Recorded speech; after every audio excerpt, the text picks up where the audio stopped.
क्या हाल चाल है? सब बेहतरीन? पढ़ाई लिखाई बेहतरीन चल रही है कि नहीं? हम लोग कर रहे हैं क्लास 10th मैथ्स में चैप्टर नंबर 5 अरिथमेटिक प्रोग्रेशन। अगर इंट्रोडक्शन पार्ट नहीं देखा है तो पहले एक्सरसाइज 5.1 देख लो, वहां पर अरिथमेटिक प्रोग्रेशन का पूरा इंट्रोडक्शन मिल जाएगा। उसके बाद 5.2 और 5.3 को हम लोगों ने दो पार्ट में डिवाइड किया। इसके 5 क्वेश्चंस रिसेंट लेक्चर में कवर किए हैं और आज हम लोग करेंगे इसके बचे हुए 15 क्वेश्चंस ऑलमोस्ट। ठीक है, तो अरिथमेटिक प्रोग्रेशन में हम लोग इस एक्सरसाइज में डील करते हैं सम ऑफ एन टर्म्स को। उसके कुछ फॉर्मूले हम लोगों ने लिखे थे। स्टार्टिंग के जो 5 क्वेश्चंस लगाए थे उससे काफी कुछ कॉन्सेप्ट में क्लैरिटी आ चुकी होगी कि कैसे सॉल्व करना है। तो आज हम लोग स्टार्ट करेंगे क्वेश्चन नंबर 6 से। ठीक है, अगर लास्ट लेक्चर नहीं देखा है तो पहले लास्ट लेक्चर अच्छे से देख लो, तो इस लेक्चर को करने में तुमको बहुत मुश्किल नहीं आएगी, आसानी से कर लोगे। ठीक है, तो हम लोग स्टार्ट करते हैं। देखो, ये पहला क्वेश्चन है, कह रहा है the first and the last term of an AP, यानी पहला और आखिरी टर्म दे रखा है। पहला टर्म दे रखा है 17 और लास्ट दे रखा है 350। यानी तुम a इज इक्वल टू लिख लो 17, ये इंफॉर्मेशन इन्होंने तुमको दे दी है। लास्ट टर्म को तुम an लिख लो जो कि दे रखा है 350। दो इंफॉर्मेशन हो गई तुम्हारे पास। उसके बाद कह रहा है if the common difference is 9, यानी d इज इक्वल टू 9 दे रखा है। ठीक है, क्वेश्चन क्या कह रहा है, how many terms are there. जब भी हाउ मेनी टर्म्स पूछना चाह रहा है इसका मतलब ये मुझसे n की वैल्यू चाह रहा है। एंड व्हाट इज देयर सम, इसका मतलब सम भी हमसे पूछ रहा है, यानी एक तो n की वैल्यू बताओ और Sn बताओ। ठीक है, दो चीजें हम लोगों को निकालनी है। a दिया है, d दिया है, an दिया है, n निकालना है। तो जो फॉर्मूला हम लोगों ने 5.2 में यूज किया था, an इज इक्वल टू क्या होता है, a plus N minus 1d, इसको इस्तेमाल करेंगे। यहां हो जाएगा 350, वैल्यूज पुट कर देंगे, a 17 हो जाएगा प्लस n माइनस 1 हो जाएगा, d 9 हो जाएगा। 17 को इधर लाकर सब्ट्रैक्ट करो, 17 को लाकर सब्ट्रैक्ट करोगे, यहाँ n माइनस 1 इंटू 9 हो जाएगा। सब्ट्रैक्ट करोगे तो 333 आ जाएगा और ये n माइनस 1 इंटू 9 हो जाएगा। 9 देखो इधर मल्टीप्लाई कर रहा है तो लेफ्ट हैंड में जब आएगा तो ये करेगा डिवाइड, 9 से इसको डिवाइड कर देना है तुमको। ठीक है, 9 का टेबल अगर याद हो तो 9 4 जा कितना, 9 3 जा 27 और 9 7 जा 63, 37 बार में ये कट जाएगा। n माइनस 1 देखो कितना आ गया, 37, माइनस 1 इधर जाकर प्लस 1 हो जाएगा, तो 37 में जब एक जुड़ेगा तो 38 आ जाएगा। बोलो क्या बात ये समझ में आ गई? नंबर ऑफ टर्म्स कितने हो गए? 38 हो गए। उसके बाद इसने मुझसे कहा था Sn बताओ। भाई जब मुझे n पता चल गया, a पता चल गया, an पता चल गया, तो मेरे लिए बिल्कुल आसान हो गया। तो Sn इज इक्वल टू क्या होता है, n/2 a प्लस an होता है। ठीक है, n है 38 अपॉन 2 मैंने कर दिया, a दे रखा था 17 और an दे रखा था 350। 38 को 2 से डिवाइड करोगे तो 19 आ जाएगा और इन दोनों को ऐड करोगे तो 367 आ जाएगा और इसको तुम्हें सॉल्व कर देना है और तुम्हारा आंसर आ जाएगा। बोलो बात समझ में आ रही है कि नहीं? तो इसको जब तुम सॉल्व करोगे तुम्हारा आंसर आएगा 6973 और ये हो गया तुम्हारा क्वेश्चन नंबर 6। ठीक है, आज का पहला क्वेश्चन। अब हम लोग चलते हैं नेक्स्ट क्वेश्चन पे। नेक्स्ट क्वेश्चन कह रहा है find the sum of first 22 terms. कितने टर्म्स हैं? 22। तो n इज इक्वल टू तुरंत मुझे दिखाई दे गया कि भाई 22 है। अच्छा, इन विच d इज इक्वल टू 7, तो d इन्होंने दे दिया मुझे 7। एक और बात दे दी, and 22nd term is 149। 22nd term का मतलब है कि a22 इन्होंने मुझे दे दिया 149। क्या ये बात समझ में आ गई कि नहीं? अब ये मुझसे क्या पूछ रहे हैं, फाइंड द सम। मुझे सम के लिए क्या चीज चाहिए? देखो पहला टर्म पता होना चाहिए, an तो पता है, n भी पता है। अगर मुझे पहला टर्म पता चल जाता है यानी a, तो अभी जो लास्ट में हम लोगों ने फॉर्मूला लगाया था n/2 a प्लस an, उसी से फाइंड कर सकते हैं। a निकालने के लिए क्या करेंगे, इस इंफॉर्मेशन का इस्तेमाल करेंगे। 22th टर्म दे रखा है कितना, 22nd टर्म दे रखा है कितना, 149। तो 22nd टर्म को क्या करेंगे, a plus n minus 1d के हिसाब से 21 minus 1d, 22 minus 1d is equal to 149। तो a प्लस कितना हो जाएगा, ये 21d इज इक्वल टू 149।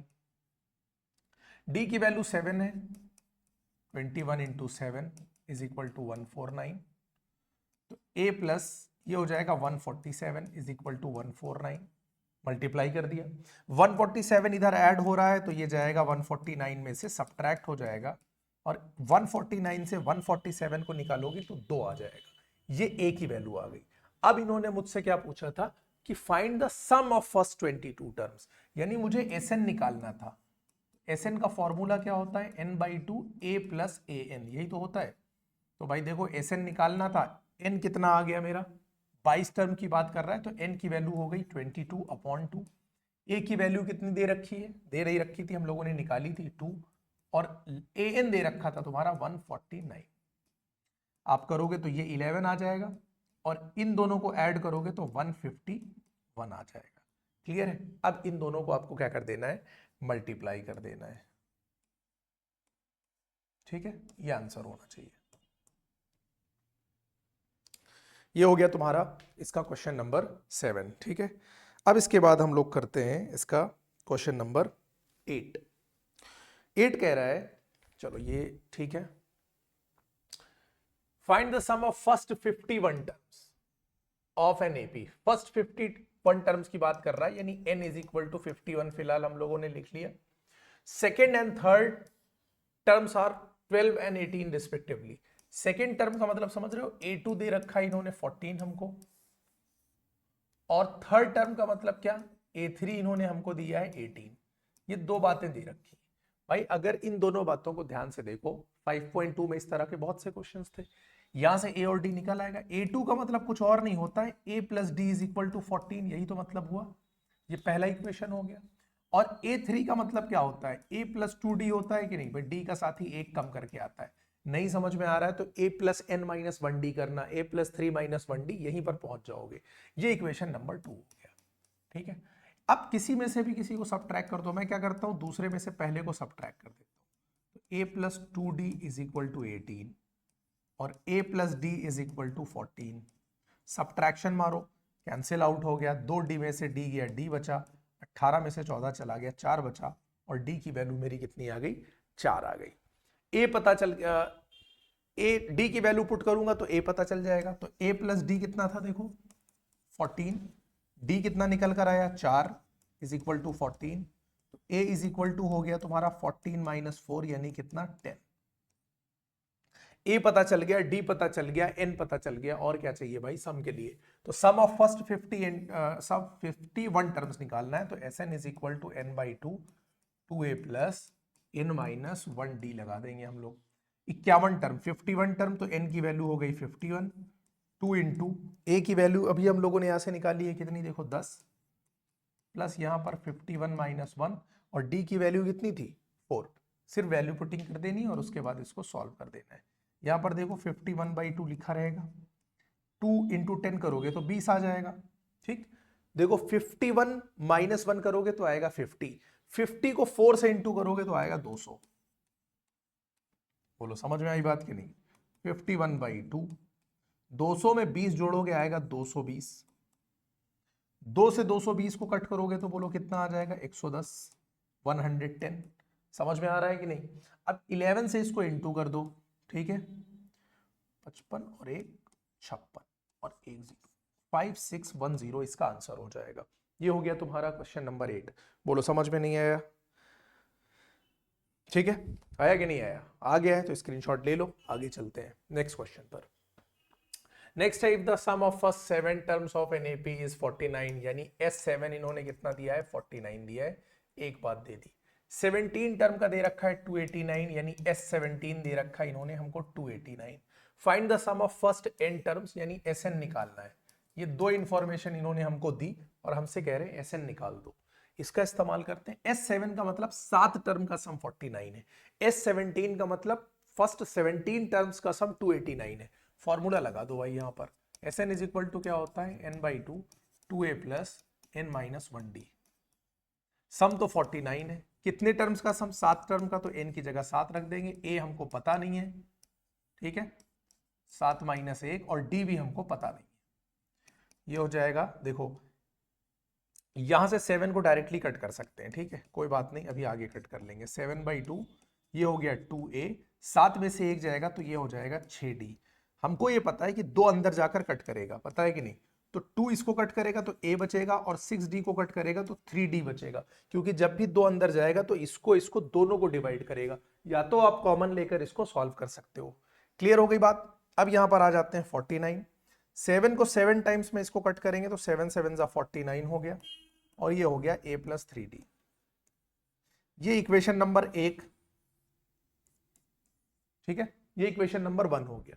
इसके बाद हम लोगों को दे रखा है S17 जो कि 289 है, तो अब फिर से यहां पर सेम फॉर्मूला यूज करेंगे और 289 कितने टर्म्स का सम है 17, तो 17/2 हो गया, 2a हो गया, प्लस n की जगह 17 पुट करेंगे इंटू डी।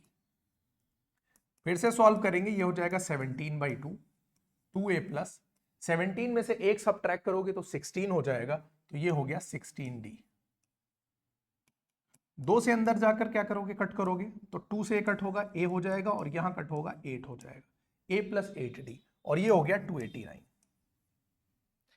17 इधर मल्टीप्लाई कर रहा है, इधर अगर डिवाइड करेगा, 17 से इसको कट करोगे तो डायरेक्टली 17 टाइम्स में कट हो जाएगा, तो 17 इज इक्वल टू हो गया a प्लस 8d, और ये हो गया तुम्हारा इक्वेशन नंबर 2।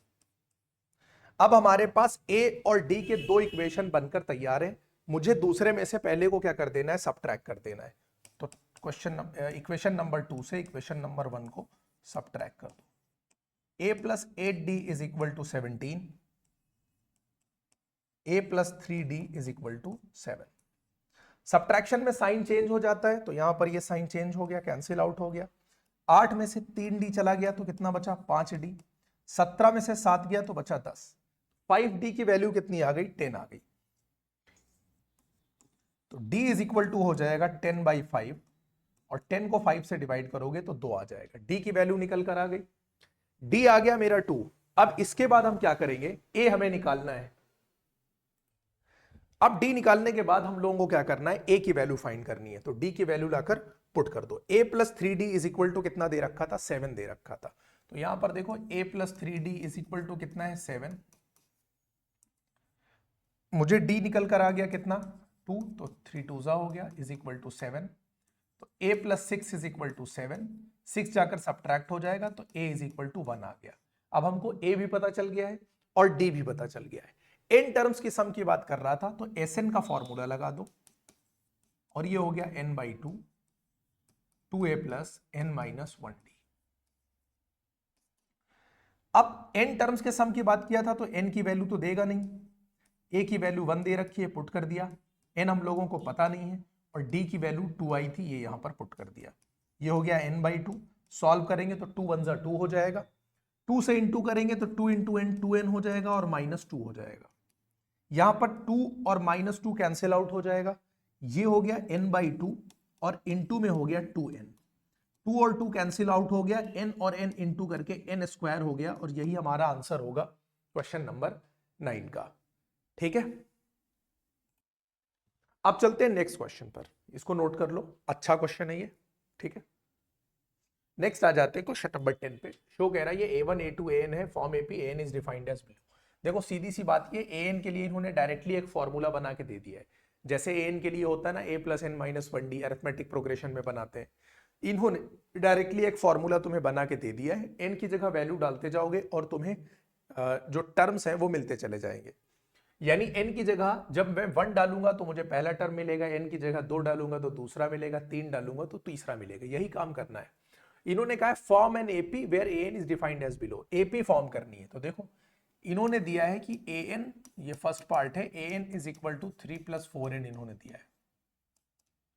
ठीक है, मैं वैल्यू डाल देता हूं n की जगह 1, तो 3 + 4 इंटू 1, 3 + 4 1 जा 4 होगा, 4 और 3 7 होगा, ये पहला टर्म आ गया मेरा। पहला टर्म कितना हो गया, 7 हो गया। ठीक, अब मुझे दूसरा टर्म निकालना है, a2 निकालना है, तो 3 + 4 इंटू n की जगह पे 2 पुट कर दूंगा, तो 3 + 8 ये कितना आ जाएगा, 11 आ जाएगा। ठीक है, अब चाहो तो आप इसी तरीके से एपी यानी 3-4 टर्म फॉर्म कर लो, चाहो तो आप डी निकाल लो। डी जब आप निकालोगे तो देखोगे कि a2 में से a1 को घटाया जाता है ना, किसी भी नंबर में से ठीक उसके पहले वाले को सब्ट्रैक्ट करते हैं। 11 में से 7 को निकाल कर बाहर करो, कितना आ जाएगा, 4 आ जाएगा। कॉमन डिफरेंस आ गया, एक बार कॉमन डिफरेंस आ गया तुम्हारे लिए एपी बनाना बिल्कुल आसान हो गया। हेंस रिक्वायर्ड एपी,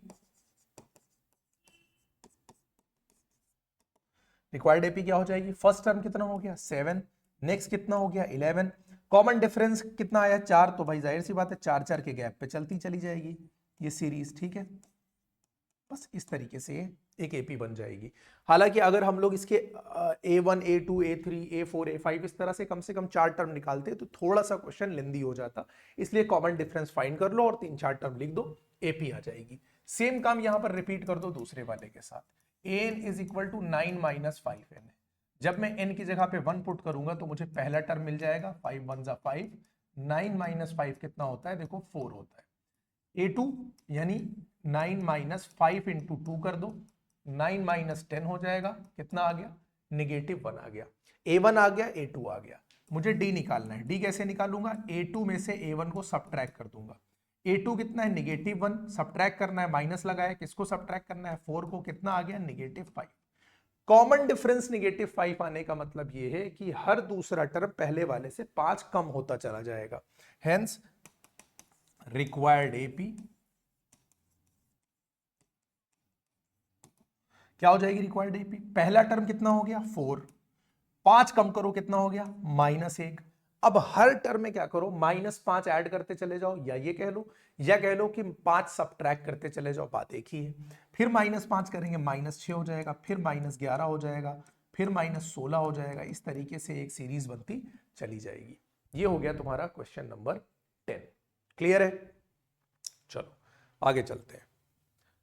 आ जाते हैं क्वेश्चन नंबर 11 पे। If the sum of first n terms of an AP is 4n minus n square. देखो पिछले क्वेश्चन में और इसमें फर्क ये है कि वहां पे जो एक जनरल फॉर्मूला दिया हुआ था वो nth टर्म का फॉर्मूला दिया हुआ था, यानी यहां पर जब हम n की वैल्यू रख रहे थे तो डायरेक्टली वो टर्म मिल जा रहा था। जैसे n की वैल्यू मैंने 2 पुट करी तो सेकेंड टर्म मिल गया, n की वैल्यू अगर मैंने 3 पुट करी तो मुझे थर्ड टर्म मिल गया। लेकिन यहां पे क्या होगा, यहां पर ये सम ऑफ n टर्म्स दिया है, यानी अगर मैं n की वैल्यू 1 पुट करूंगा तो मुझे एक टर्म का सम मिलेगा, अगर मैं n की वैल्यू 2 पुट करूंगा तो मुझे 2 टर्म्स का सम मिलेगा, दूसरा टर्म नहीं मिलेगा। ये गलती इस क्वेश्चन में बहुत से बच्चे करते हैं। तो सबसे पहले हम देखते हैं कि इन्होंने दिया है सम ऑफ फर्स्ट n टर्म, यानी Sn के लिए एक फॉर्मूला मुझे पहले से बना के दे दिया है कि 4n माइनस n स्क्वायर है, और मुझसे कह रहे हैं कि what is the first term, that is S1। ये भी इन्होंने पहले कह दिया है। भाई जब एक ही टर्म है तो वही पहला टर्म होगा, वही उसका सम होगा, ठीक। तो मैं क्या करूंगा, S1 यानी n की जगह 1 रख दूंगा, तो 4 इंटू 1 माइनस 1 स्क्वायर, 4 1 जा 4 माइनस 1, तो ये आ गया 3, और यही क्या हो जाएगा, पहला टर्म हो जाएगा। यही क्या हो जाएगा, पहला टर्म।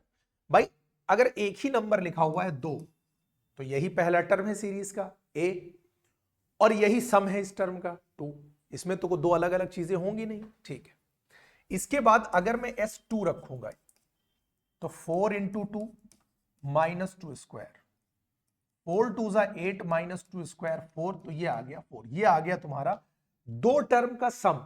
अब यहां पे समझने वाली बात ये है कि ये दो टर्म का सम है, दूसरा टर्म नहीं है। ये बच्चे गलती करते हैं और इसमें से इसको सब्ट्रैक्ट करके डी निकाल देते हैं। नहीं, ये दो टर्म का सम आया है और मुझे दूसरा टर्म चाहिए। ऐसे समझ लो, पहला टर्म दे रखा है 3, दूसरा टर्म मुझे पता नहीं है अभी फिलहाल, लेकिन इन दोनों का सम दे रखा है 4। अब बात समझ में आ रही है कि नहीं, इन दोनों का सम कितना दे रखा है 4। एक टर्म का सम 3 निकाला तो पहला टर्म 3 हो गया। अब दूसरा टर्म नहीं पता है, लेकिन इन दोनों का सम पता है कि इन दोनों को ऐड करने पर कितना आ रहा है, 4 आ रहा है। इसका मतलब ये एक रहा होगा कि नहीं रहा होगा, तभी तो 3 1 4 बनेगा। यही काम यहां पर करना है। मुझे A2 निकालना है तो मैं क्या करूंगा, S2 में से S1 को माइनस कर दूंगा। S2 कितना है 4, इसमें से 3 को निकालो 1 आ जाएगा। यहां से एक जनरल फॉर्मूला भी बन गया कि कोई भी टर्म निकालना हो, जैसे मान लो मुझे थर्ड टर्म निकालना हो, तो मैं क्या कर सकता हूं, S3 में से S2 को माइनस कर दूंगा तो मुझे थर्ड टर्म मिल जाएगा। यानी 10 टर्म के सम में से अगर मैं 9 टर्म के सम को माइनस करूंगा तो 10वां टर्म मिल जाएगा। बोलो समझ में आ रही है बात कि नहीं। सीधी सी बात यह है, अगर मैं और एक एग्जांपल देके समझाऊं कि अगर यहां पर 2 + 4 + 6 दे रखा है तो ये 3 टर्म का सम हो गया। इसमें से अगर मैं 2 टर्म के सम को माइनस कर दूं, यानी इतनी बात को माइनस कर दूं, तो थर्ड टर्म ही तो मेरा बचेगा जो कि 6 होगा। बोलो बात समझ में आ रही है कि नहीं। तो इस तरह से एक फॉर्मूला बन गया। इस फॉर्मूले को हम लोग क्या लिख सकते हैं कि अगर an निकालना है तो Sn में से Sn-1 को सब्ट्रैक्ट करना पड़ेगा। ठीक है, लिख लो, काम आएगा तो यूज कर लेना। ये हो गया A2।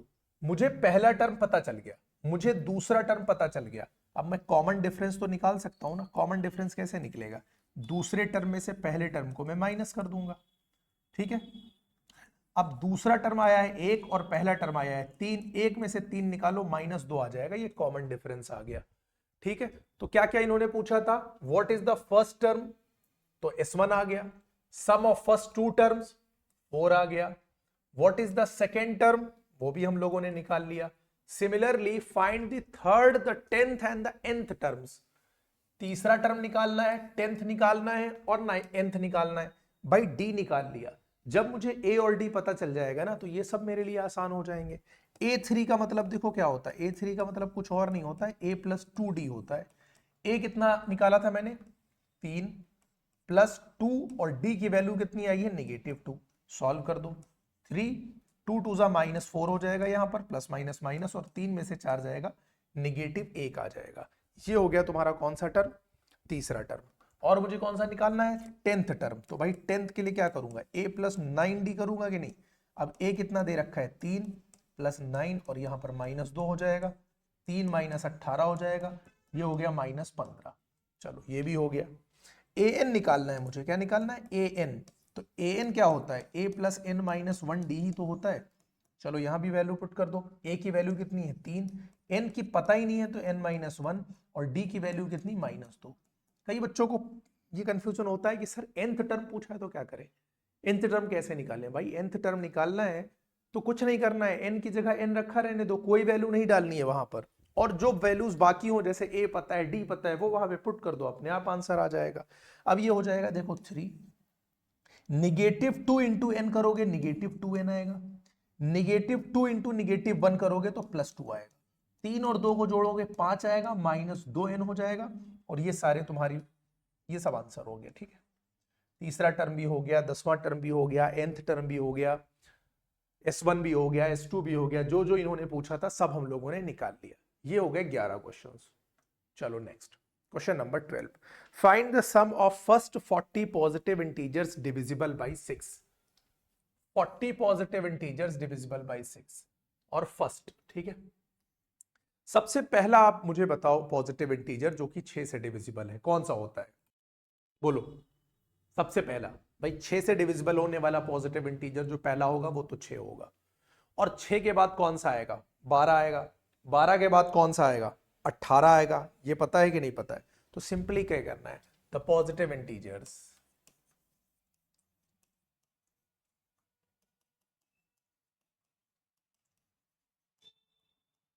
डिविजिबल बाय 6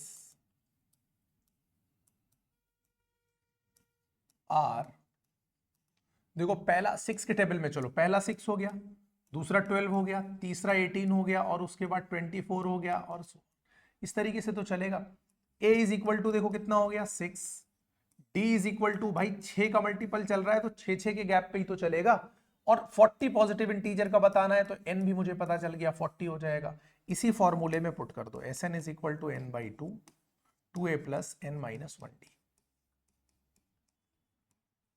ठीक, n कितना दे रखा है भाई? 40 का बताना था, 40 टर्म्स का सम, तो 40/2 हो जाएगा, 2 × 6 हो जाएगा, 40 - 1 हो जाएगा, d की वैल्यू 6 हो जाएगी। 40/2 करोगे 20 आ जाएगा, 6 × 2 करोगे 12 हो जाएगा, 40 में से 1 जाएगा, 39 × 6 हो जाएगा, ये हो जाएगा 20, ये हो जाएगा 12, ठीक है। 39 × 6, 240 में से 6 निकाल दो, कितना हो जाएगा? 234। और 20 और इन दोनों को जब आप ऐड करोगे तो कितना आ जाएगा? 246। 246 टूजा करोगे तो 592, और 0 लगा दो, ये आंसर हो जाएगा, ठीक है। समझ में आ गया कि नहीं? बेसिक कैलकुलेशन है। हम लोग इसको ऐसे भी कर सकते थे कि इसका जो लास्ट टर्म होता वो होता 240, क्योंकि भाई 40 पॉजिटिव इंटीजर की बात कर रहा है, तो 6 × 40 यही तो लास्ट होता है इस सीरीज का। तो हम लोग इसको ऐसे भी लगा सकते थे, n/2 a + an या a + l से भी लगा सकते थे, ठीक है। यहां पर क्या हो जाता है? n कितना हो जाता है तुम्हारा?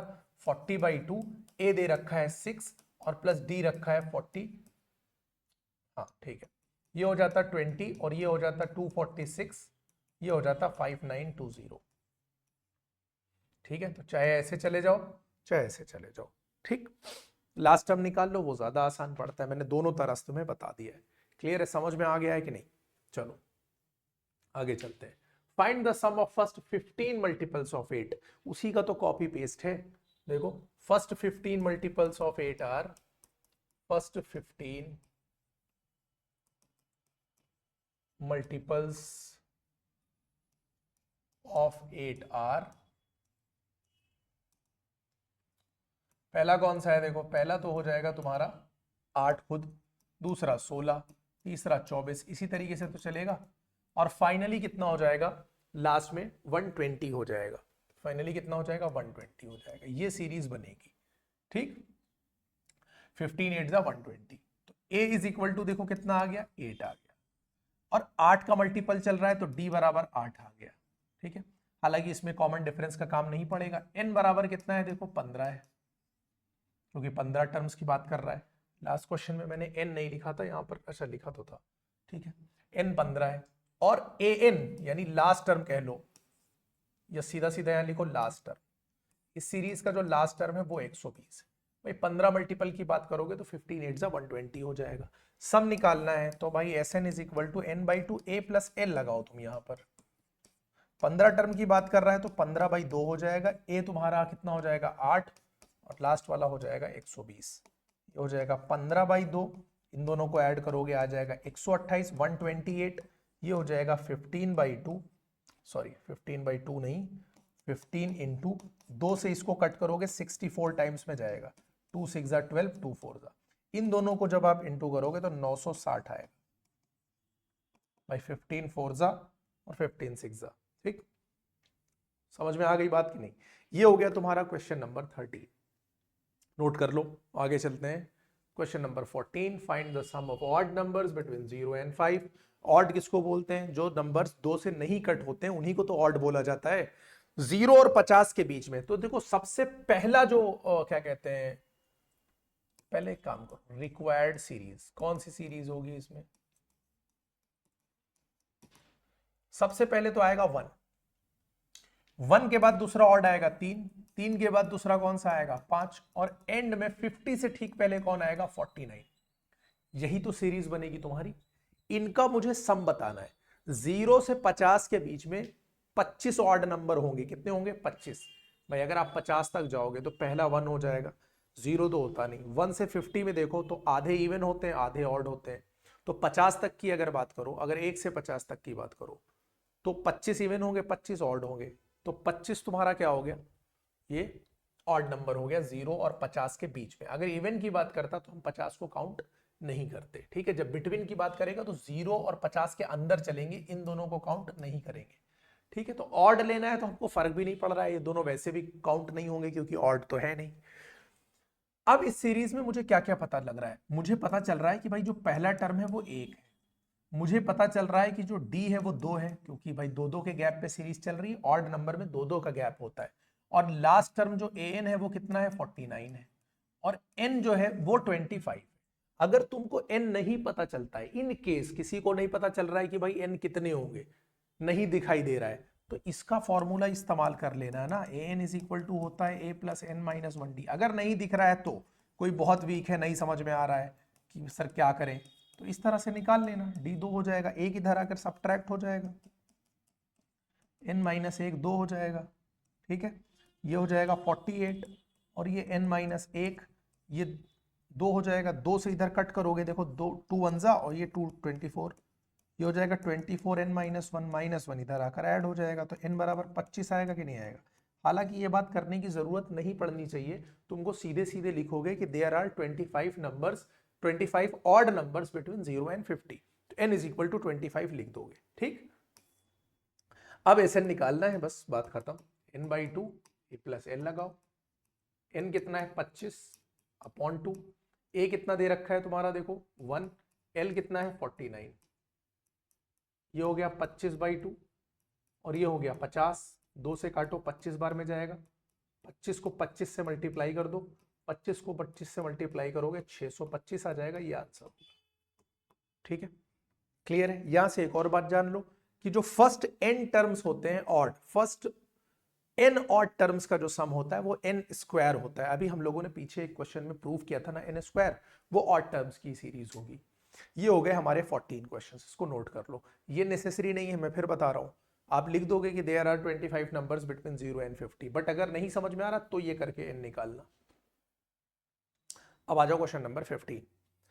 अ contract on construction job specifies a penalty for delay of completion beyond a certain date. भाई ये होता है कि एक कॉन्ट्रैक्ट में एक कंस्ट्रक्शन जॉब है, वो ये कहती है कि अगर एक हमने आपको सर्टेन डेट दे दी, मान लिया मैंने तुमसे कहा कि 20 तारीख तक ये काम पूरा हो जाना चाहिए। अब अगर 20 तारीख तक तुम वो काम पूरा नहीं करते हो तो उसके बाद पेनल्टी लगेगी तुम्हारे ऊपर, ठीक है, जिसको फाइन बोलते हैं। जैसे स्कूल्स वगैरह में होता है ना कि आप फीस नहीं देते हो टाइम पे तो फाइन चार्ज कर देते हैं ना कि आप 15 के बाद दोगे तो 100 रुपए एक्स्ट्रा दो, 50 रुपए एक्स्ट्रा दो, ठीक, ये सब काम होता है। लूटने के अलग अलग खैर तरीके होते हैं। तो यहां पर देखो सर्टेन डेट है 200 फॉर द फर्स्ट डे। पहले दिन के लिए 200 रुपए दे रहे हैं। पहले दिन के लिए कितना दे रहे हैं? 200 रुपए। यहां से समझ में आ गया कि ए बराबर कितना है? 200। यानी अगर हम इसको एपी बनाएंगे तो ए बराबर 200 आ जाएगा, 200 रुपए। दूसरे दिन के लिए 250 रुपए, 300 रुपए तीसरे दिन के लिए। मतलब यहां से ये दिखाई दे रहा है कि पेनल्टी जो हो रही है वो हर सक्सीडिंग डे यानी हर अगले दिन 50 रुपए ज्यादा होती जा रही है, 50 rupees more than the preceding day. यानी आज अगर 200 रुपए फाइन लगा, कल 250 लगेगा, 50 रुपए बढ़ जाएगा, उसके बाद फिर 50 बढ़ जाएगा, 300 लगेगा, फिर 50 बढ़ जाएगा, 350 लगेगा, यानी 50 रुपए बढ़ता जाएगा। जब तुमने देखा कि 50 बार बार बढ़ रहा है तो तुमको तुरंत समझ जाना चाहिए कि कॉमन डिफरेंस हो रहा है ये ₹50। बोलो, पहला टर्म हो गया, कॉमन डिफरेंस भी तुम्हें पता चल गया। ये कह रहे हैं how much money the contractor has to pay as penalty if he has delayed the work by 30 days. कितने दिन इन्होंने लेट कर दिया? 30 दिन लेट कर दिया, तो फाइन भी तो 30 दिन भरना पड़ेगा। तो एन बराबर कितना हो गया? 30 दिन हो गया तुम्हारे लिए। एन का काम करेगा 30 डेज। क्या ये बात समझ में आ गई कि नहीं? अब जो टोटल अमाउंट होगा, टोटल अमाउंट वही तो इन्हें पे करना पड़ेगा। तो यानी तुमको सम निकालना पड़ेगा, इस पूरी सीरीज का क्या निकालना पड़ेगा? सम निकालना पड़ेगा। एसएन वाला फॉर्मूला लगा दो, कितनी पेनल्टी देनी पड़ेगी? n/2 और 2a प्लस n-1d। अब देखो n 30 दिन की बात किया तो 30/2 कर दो, 2 इंटू ए की वैल्यू 200 हो गई, n हो गया 30 - 1 और d कितना हो गया? 50।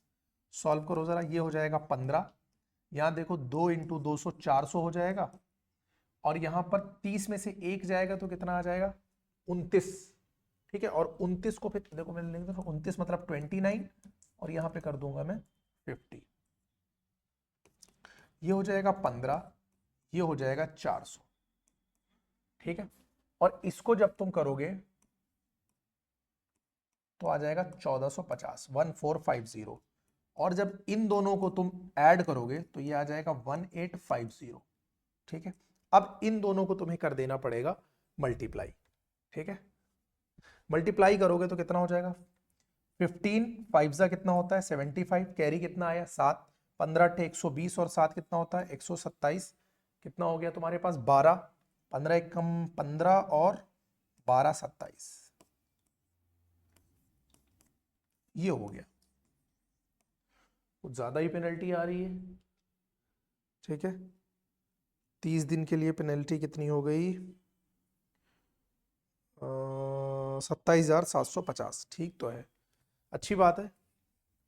अब यहां पर लिख देना द कॉन्ट्रैक्टर हैज टू पे ₹27,750 एज पेनल्टी फॉर डिले। ठीक है, आई होप क्वेश्चन समझ में आ गया होगा। ठीक है, वर्ड प्रॉब्लम है ये। नेक्स्ट करते हैं, अ सम ऑफ ₹700। भाई जैसे इसने बोला अ सम ऑफ ₹700, तुम तुरंत समझ गए कि टोटल अमाउंट 700 रुपए है तुम्हारे पास। Is to be use to give 7 cash prizes. 7 cash prizes देने, 7। एन दिख गया तुमको। Students of a school for their overall academic performance, यानी बच्चों को आप उनके एकेडमिक परफॉर्मेंस के लिए क्या कर रहे हो? इतना रुपए बांटने वाले हो। हर प्राइस 20 कम है, अपने पिछले वाले प्राइस से। 20 कम, समझ रहे हो, कम होती जा रही है, यानी हर प्राइस क्या हो रहा है, पिछले वाले से एक कम होता जा रहा है। एक नहीं, मतलब 20 कम होता जा रहा है। अगर सीरीज कम होती हुई चल रही है, इसका मतलब कॉमन डिफरेंस नेगेटिव है, यानी -20 हो रहा होगा। जैसे वहां पर हर दिन 50 रुपए बढ़ रही थी पेनल्टी, तो डी कितना था, +50। यहां पे क्या होगा, हर दिन 20 रुपए कम होती जा रही है, तो डी कितना हो जाएगा, -20। यानी हर दिन से मेरा मतलब यह है कि हर प्राइस 20 रुपए कम हो रहा है। Find the value of each of the prices, यानी हर प्राइस कितने का होगा ये मुझे बताना है। देखो टोटल तो 700 रुपए डिस्ट्रीब्यूट करना है, तो मैं मान लूंगा कि भाई जो सम है वो कितना है, 700 रुपए। ये बात मुझे दिख रही है। 7 कैश प्राइजेस देने हैं, इसका मतलब n बराबर 7 है। 20 रुपए कम होता जा रहा है, तो d बराबर -20 है। बोलो, d बराबर -20 है। s हो गया, n हो गया, d हो गया। अब मुझे क्या है, मुझे तो पता नहीं है भाई ये पहला टर्म क्या है, आखिरी टर्म क्या है, प्राइजेस का अमाउंट तो नहीं पता है। तो मैं SN वाला फॉर्मूला लगाकर देखता हूं, कुछ ना कुछ तो निकल कर आएगा ही।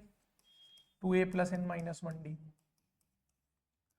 यहां पर SN देखो 700 दे रखा है, 7 दे रखा है, 2 इंटू ए की वैल्यू मुझे पता नहीं है, 2a लिखा रहने दो।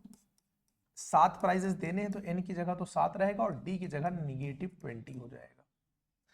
देखो 7 से सीधा उड़ाओ, 700 यानी 100 हो जाएगा। 2 इधर जाके इंटू करा दो, चाहो तो कराओ, चाहो तो ना कराओ, तुम्हारी मर्जी है। 2 से इधर जाके इंटू करा दोगे तो 200 हो जाएगा, करा दो, अभी देखा जाएगा फिर आगे। यहाँ ये इधर चला गया, ठीक है। अगर ऐसे डायरेक्ट नहीं समझ में आ रहा है तो इधर लेकर जाना। ये हो गया यहाँ पर 2a, 7 में से 1 जाएगा तो बचेगा 6 और -20 से होगा इंटू, ठीक है। अब इसको जरा सा सॉल्व करो, तो ये हो जाएगा 2a और 26 होता है 120, 120 को तुम भेजो लेफ्ट, तो ये हो जाएगा 200 और प्लस में हो जाएगा 120 और इज इक्वल टू हो गया 2a। ये हो गया 320। जब इसको जोड़ोगे, 2 इधर क्या कर रहा है, मल्टीप्लाई, तो इधर क्या करेगा, डिवाइड, तो ये आ गया 160। पहला टर्म कितना आ गया, 160 आ गया। पहला टर्म कितना आ गया, 160। यानी पहला प्राइस कितना हो जाएगा, 160 हो जाएगा कि नहीं। Value of each of the prizes, hence value of each of the prizes are, देखो सबसे पहला प्राइस कितने का हो जाएगा, 160 रुपीज का। ए निकाल लिया मैंने। अब कॉमन डिफरेंस कितना हो रहा है, 20 रुपए कम होता जा रहा है, तो 160 के बाद अगला प्राइस 140 रुपीज का मिलेगा, उसके बाद ₹120 का मिलेगा, उसके बाद 100 रुपीज का मिलेगा। 20 आप कम करते जाओ, देखो कितने 4 प्राइस हो गए, फिर 80 हो जाएगा, 80 रुपीज, फिर 20 कम करोगे 60 रुपीज, फिर 20 कम करोगे 40 रुपीज। बस 7 प्राइजेस देने थे और ये तुम्हारे 7 प्राइजेस हो गए। बात समझ में आ गई कि नहीं। आगे अपने निकालते चले जाना कि 40 के बाद 20 और 20 के बाद जो भी, ठीक है। ये हो गया तुम्हारा क्वेश्चन नंबर 16। आई होप समझ में आ गया होगा। बचते हमारे पास 4 क्वेश्चन और, ठीक है, वो 4 और सॉल्व कर लेते हैं, बस खत्म हो जाएगा ये चैप्टर। देखो, in a school students thought of planting trees in and around the school to reduce air pollution. Air pollution को कम करने के लिए स्कूल के बच्चे डिसाइड करते हैं कि भाई हम लोग पेड़ लगाते हैं। वो ये डिसाइड करते हैं कि number of trees that each section of each class will plant will be the same as the class in which they are studying.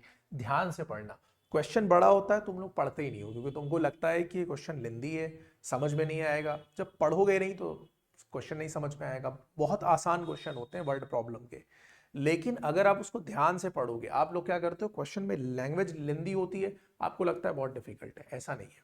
देखो कितना आसान क्वेश्चन है। ये डिसाइड होता है कि भाई हर क्लास का लड़का जिस क्लास में वो पढ़ रहा है उतने पेड़ लगाएंगे। अब हर क्लास के अलग अलग सेक्शन भी होंगे। इसका मतलब ये है कि अगर आप फर्स्ट क्लास में पढ़ रहे हो तो आप 1 पेड़ लगाओगे। अब अलग अलग सेक्शन होते हैं, जैसे तुम लोग मान लो 10th जैसे होता है ना स्कूल में, 10th A 10th B, इस तरह से सेक्शंस होते हैं कि नहीं। 10th C, क्लास 10th में हो तुम लोग तो इस तरह से तुम्हारे सेक्शन होंगे। तो तुम्हारा क्लास ये डिसाइड करेगा कि भाई हम लोग क्लास 10th में पढ़ रहे हैं तो हम लोग 10 पेड़ लगाएंगे। कितने पेड़ लगाएंगे, 10 पेड़ लगाएंगे। लेकिन तुम्हारे 3 अलग अलग सेक्शन भी तो हैं, तो 10 पेड़ ये लगाएंगे, 10 पेड़ ये लगाएंगे, 10 पेड़ ये लगाएंगे। यानी टोटल 30 पेड़ लगाएंगे कौन, क्लास 10th के लोग। इसी तरह से क्लास 12th वाले 12th में पढ़ रहे हैं तो वो लोग 12 पेड़ लगाएंगे। अब मान लिया क्लास 12th के दो सेक्शन है, 12th ए और 12th बी, दो सेक्शन है, तो भाई 12 पेड़ लगाएंगे ये दोनों सेक्शन वाले, यानी टोटल 24 पेड़ लगाएंगे। ये बात हो रही है, ठीक है, बात समझ में आ रही है कि नहीं। सेक्शन ऑफ, अब यहां पे आगे इन्होंने इस बात को और एक्सप्लेन भी कर दिया है, that a section of class 1 will plant 1 tree, a section of class 2 will plant 2 trees, class second, ठीक है, and so on till class 12th, यानी टोटल क्लास 12 तक है। There are 3 sections of each class, ये बात ध्यान देने वाली है कि हर क्लास के 3 सेक्शन है। How many trees will be planted by the students, ठीक है, तो देखो number of trees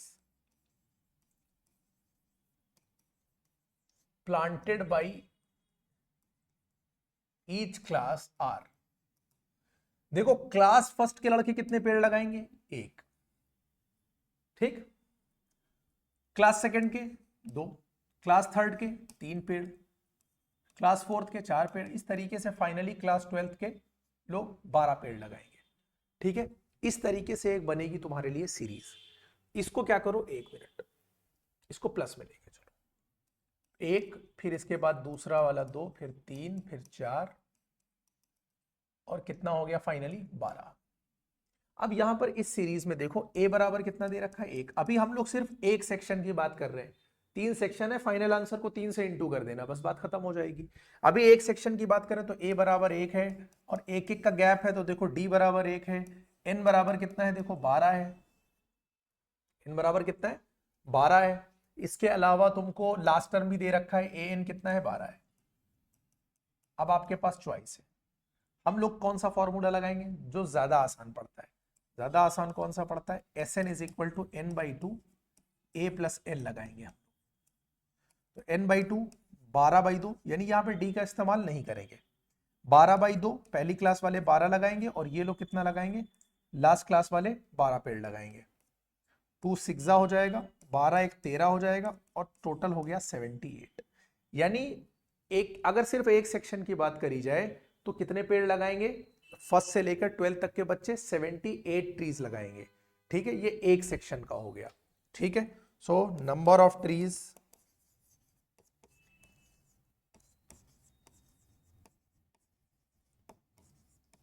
planted bye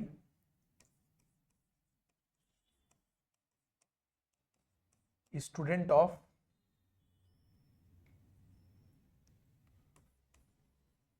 class 1 to 12 is 78. Now there are 3 sections of each class, hence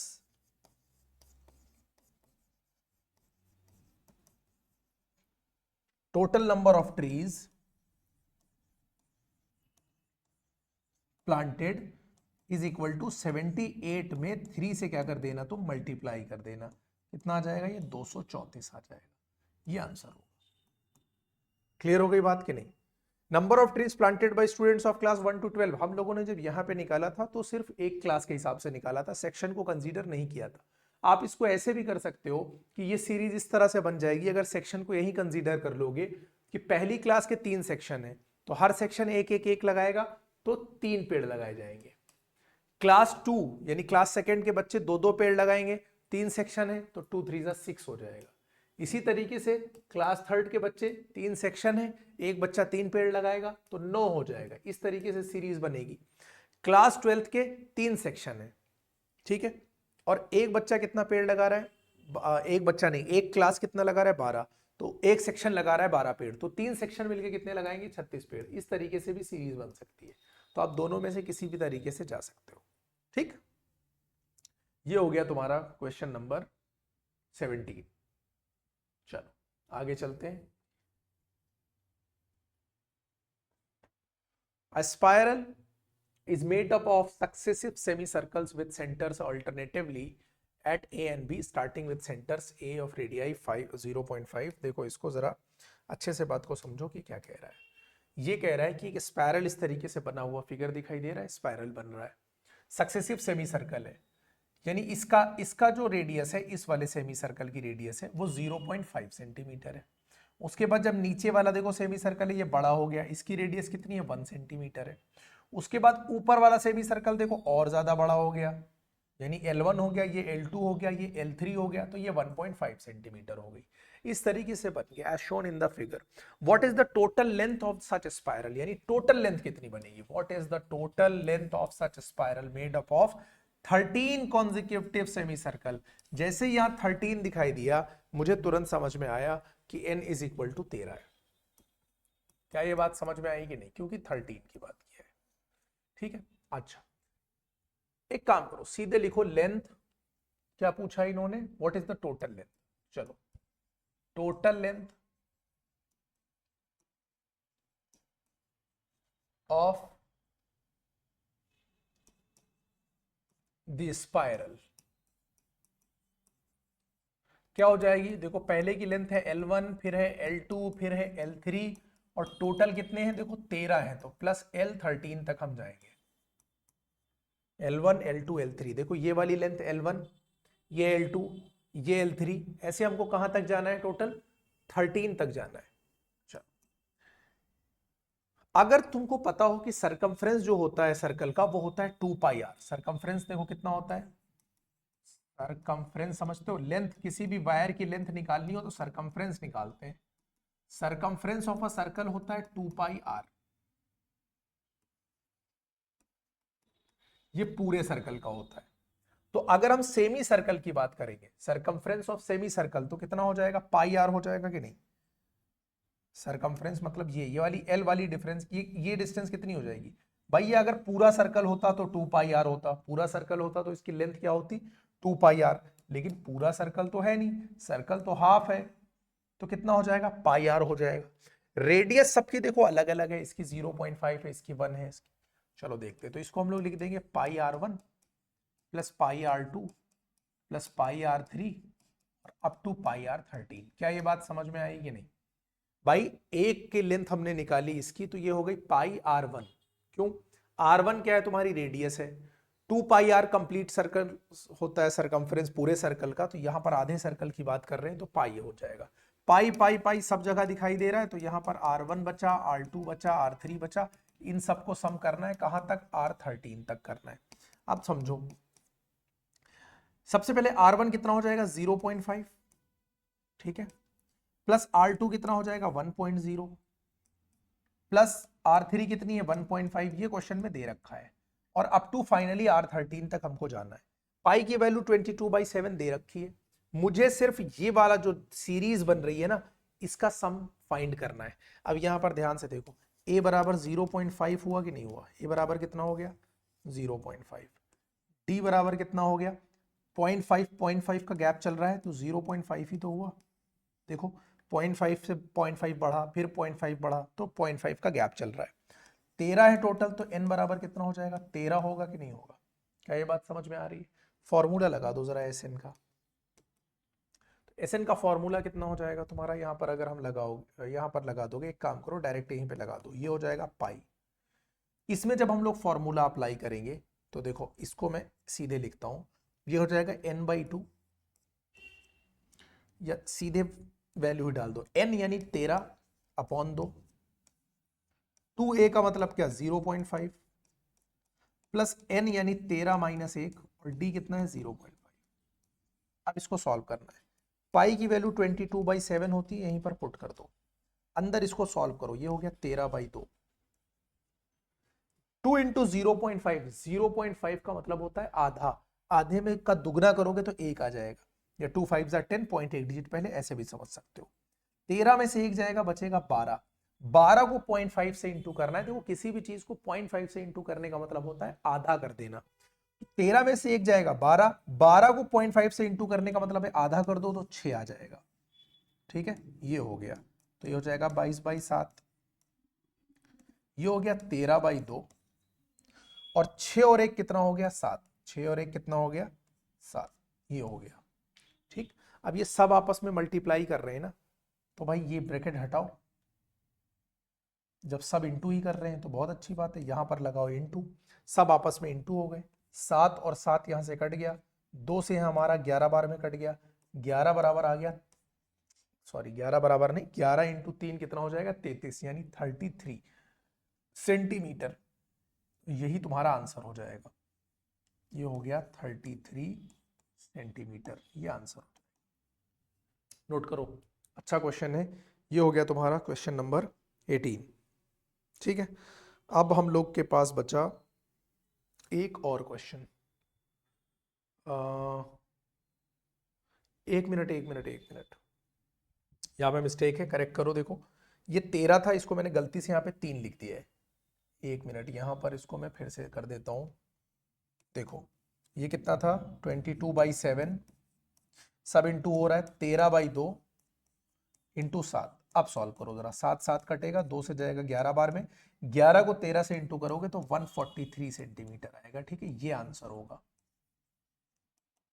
ठीक है, ये करेक्ट आंसर होगा, और उसको कट कर दो, उससे पहले जो था वो गलत हो गया था। ठीक है, मैंने गलती से 13 को 3 लिख दिया था। ये यहां तक बात समझ में आ गई, इसको आप नोट कर लो। अब आ जाते हैं लास्ट क्वेश्चन पर। ये आज का लास्ट क्वेश्चन होगा, इसी के साथ एक्सरसाइज तुम्हारी, नहीं लास्ट नहीं है, मुझे लग रहा है एक और है इसके बाद, हाँ एक और है। ठीक है, यानी 2 क्वेश्चन और बचे हैं, 2 क्वेश्चन और सॉल्व करेंगे, बस ये खत्म हो जाएगा। यहां पर देखो कितने 200 logs are stocked in a following manner. ठीक, और इसमें दे रखा है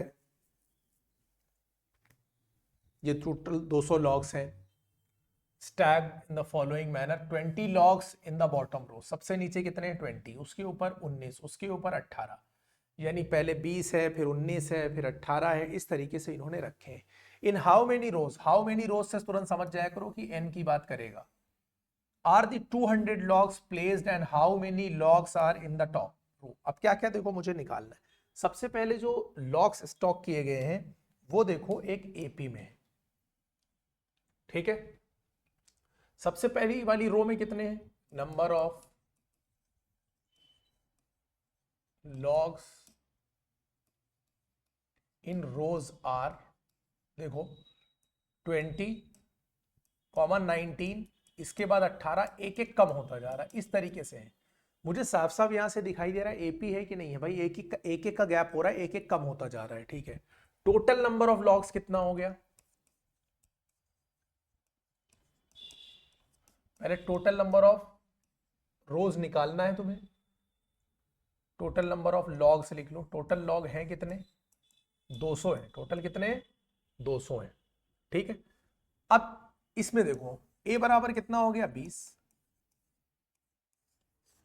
d बराबर कितना हो गया 19 माइनस 20, यानी कितना -1। जाहिर सी बात है कि एक एक कम होता जा रहा है, 20 है, फिर 19 है, फिर 18 है, तो d -1 हो जाएगा। ये जो दे रखा है ये सम दे रखा है, यानी टोटल तुम्हारा SN मान के चलो 200 है। नंबर ऑफ रोज हमें निकालना है, नंबर ऑफ रोज कैसे निकलेगा, यानी मुझे n निकालना है। क्या निकालना है, n निकालना है। तो SN का फॉर्मूला यूज करो, ये हो गया n/2, 2a + n-1 d। SN कितना दे रखा है देखो 200, n कितना दे रखा है नहीं पता, a कितना दे रखा है 20, n नहीं पता, d कितना दे रखा है -1। सॉल्व कर दो, ये हो जाएगा 200, ये हो जाएगा n/2, ये 20 दूनी हो जाएगा 40, 22 टूजा हो जाएगा, 22 हो जाएगा, -1 इंटू n -n, -1 इंटू 1 +1 हो जाएगा ये। ठीक है, ये हो गया। अब ये हो जाएगा तुम्हारा 200 इज इक्वल टू n/2, और ये 40 है 41 माइनस, कटा तो है नहीं, 2 जाके इधर इंटू कर देगा, तो ये हो जाएगा 400, और n इधर इंटू करेगा तो ये हो जाएगा 41n माइनस n स्क्वायर। इसको इधर शिफ्ट करो तो ये हो जाएगा n square minus 41n plus 400। भाई ये कैसे हुआ, जाहिर सी बात है कि -n² इधर जाएगा तो +n² हो जाएगा, 41 इधर जाएगा -41n हो जाएगा, 400 इधर पहले से रखा हुआ था। अब यहां पर देखो 400 को ब्रेक करना है, क्वाड्रेटिक इक्वेशन बन रहा है, ब्रेक करोगे तो आ जाएगा 25 इंटू 16, 25n -16n। क्यों ऐसा हुआ है, क्वाड्रेटिक इक्वेशन तुमको सॉल्व करना आता है, क्वाड्रेटिक इक्वेशन में भी पढ़ा है, पॉलिनोमियल भी पढ़ा है, इसके लिए मैं अलग से इसको सॉल्व नहीं कर रहा हूँ, ठीक है। 25 और 16 जोड़ो 41 आ जाएगा, इंटू करो 400 आ जाएगा। कॉमन ले लो जरा, n कॉमन लिया तो n माइनस 25 हो गया। यहां पर देखो 16 कॉमन हो रहा है तो कितना, या अगर नहीं समझ में आ रहा तो पहले n माइनस 25 लिख लो। अब n माइनस 25 हो गया तो देखो यहाँ 16n था, n बचा, इसका मतलब 16 बाहर गया होगा, ऐसे समझ लिया करो, ठीक है। तो n माइनस कितना हो गया, 16 हो गया। अब ये हो गया n माइनस 25, ये हो गया n माइनस 16, ये बराबर हो गया 0। n माइनस 25 बराबर 0, तो n बराबर कितना हो गया 25, और n माइनस 16 बराबर 0, तो n बराबर कितना हो गया 16। ठीक है, कुछ गड़बड़ हुआ है क्या? नहीं, सॉल्यूशन तो ठीक है। तो इनकी दो वैल्यू दिख रही है 25 और 16, लेकिन दोनों तो हो नहीं सकती हैं, आंसर तो कोई एक ही होना चाहिए। ठीक है, चलो देखते हैं, बची खुची जो जगह बची है उसको भी इस्तेमाल करते हैं। एक एक वैल्यू रखो और चेक करो। क्या पूछा है, how many logs are in the top row. अब अगर 25 होंगी तो A25 होगा, अगर 16 होंगी तो A16 होगा। मुझे दोनों निकालना है, पहले मैं A25 निकाल लेता हूं। टॉप रो यानी 25वीं रो ही टॉप होगी ना, A25। अगर टोटल 25 रोज हैं, A25 का मतलब क्या हो जाएगा, A प्लस 24D। ए कितना दे रखा था, देखो 20 दे रखा था, और डी कितना दे रखा था, -1 दे रखा था। 20 इंटू -24 बराबर -4 हो जाएगा। यानी नंबर ऑफ लॉग्स जो होंगे टॉप रो में वो -4 हो जाएंगे। फर्जी बात है भाई, लॉग कभी भी निगेटिव नहीं हो सकता ना। कोई भी चीज का नंबर है अगर, तो वो निगेटिव नहीं हो सकता ना। अगर आप काउंटिंग करोगे किसी चीज की तो निगेटिव कैसे हो जाएगी। 2 होता, 1 होता, 10 होता, 5 होता, कोई नंबर आता है, -4 आ गया, इसका मतलब 25 वाली वैल्यूज तो नहीं ली जाएगी। यानी नंबर ऑफ रो 25 नहीं है। इससे पता चल गया कि नंबर ऑफ रोज कितनी है, 16 है। तो आप लिख दोगे this value can't be taken, यानी n कांट बी 25। क्यों? क्योंकि अगर हम n 25 ले रहे हैं तो नंबर ऑफ लॉग्स जो हो रहे हैं लास्ट रो में वो निगेटिव आ जा रहे हैं, तो इसलिए 25 नहीं लेंगे। इसका मतलब n बराबर 16 हो जाएगा, यानी ये मेरा करेक्ट आंसर होगा। अब लास्ट रो में पूछा है तो यहां पर मैं निकाल देता हूं तुमको A16, यानी तुमसे पूछा है लास्ट रो में, तो A प्लस कितना हो जाएगा 15D, 20 प्लस 15 इंटू -1, ये हो जाएगा 20 माइनस 15 बराबर 5। यानी लास्ट रो में कितने हो जाएंगे, 5 लॉग्स होंगे। क्लियर हो गई बात?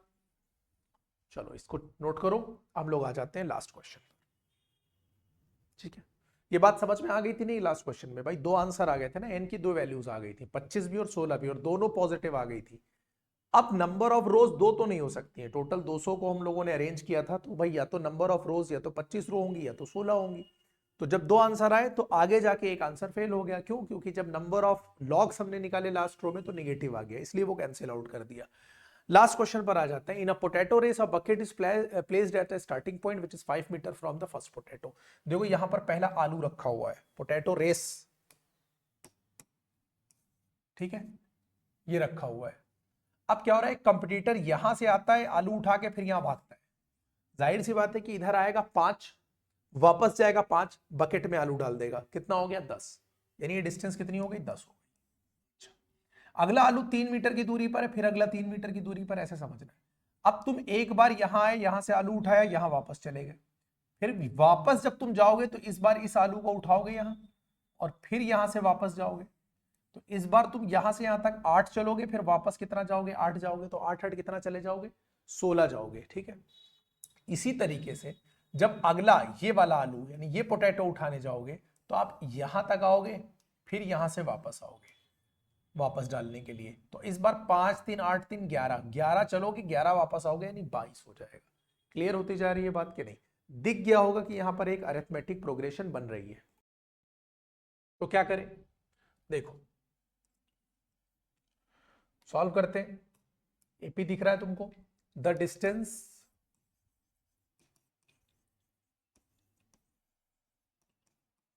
of potatoes from the bucket are, देखो पहला तो 5 मीटर की दूरी पे रखा हुआ है, दूसरा 5 और 3 8 मीटर की दूरी पे रखा हुआ है, उसके बाद तीसरा 11 मीटर की दूरी पर रखा हुआ है। ठीक है, और इस तरीके से टोटल कितने हैं आपने देखा, what is the total distance the competitors to fix the nearest drop से, टोटल 10 पोटैटोज है यहाँ पर, देखो 10, n बराबर 10 है, तो a बराबर यहां से उठाओ, देखो a बराबर हो गया 5, d बराबर कितना है, देखो 3 3 के गैप पे रखे हुए हैं, तो d बराबर हो गया 3, टोटल 10 पोटैटो हैं, तो n बराबर हो गया 10। तुम पहले तो सम निकाल लो, ये कौन सी डिस्टेंस आ जाएगी, सारे आलू की जो डिस्टेंस है, यानी यहां से लेकर यहां तक ये सारी डिस्टेंस आ जाएगी। तो एस एन बराबर हम लगाएंगे n/2 2a + n - 1t, A N कितना हो जाएगा 10 है, 10/2, 2 इंटू देखो a 5 हो गया, n है 10 - 1 और d कितना हो गया 3, सॉल्व कर दो, 10/2 5 होता है, 5 इंटू 2 करोगे 10 आएगा, 10 में से 1 जाएगा 9, 9 इंटू 3 करोगे 27 आएगा, 27 और 10 जोड़ोगे तो 37 आ जाएगा, यानी 37, 37 को 5 से इंटू करोगे 185 मीटर आ जाएगा। ये जो डिस्टेंस आई है 185 मीटर, ये टोटल बकेट से लेकर लास्ट पोटैटो तक की डिस्टेंस है, लेकिन तुमको इतनी नहीं कवर करनी, यानी ये जो कॉम्पिटिटर है ये आलू लेके वापस भी तो जा रहा है हर बार, यानी अगर 5 चल रहा है तो फिर वापस जा रहा है, फिर 5 चल रहा है फिर वापस जा रहा है, फिर 5 चल रहा है फिर वापस जा रहा है, इसी तरीके से तो कर रहा है। Hence the total distance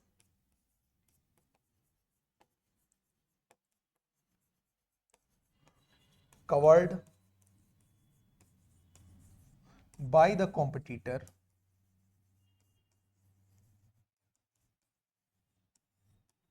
is 2 से इंटू कर दो इस डिस्टेंस को, कितना हो जाएगा 370 मीटर, ये आंसर होगा। 2 से हम लोगों ने क्यों किया, क्योंकि भाई हमने यहां से यहां तक की डिस्टेंस तो निकालने की कितनी है, और हर बार जैसे 5 लिया फिर वापस गया, फिर 8 आया वापस गया, फिर 11 आया वापस गया, तो बार बार वो डबल डिस्टेंस चल रहा है ना, इसलिए 2 से फाइनल आंसर को हम लोगों ने मल्टीप्लाई कर दिया।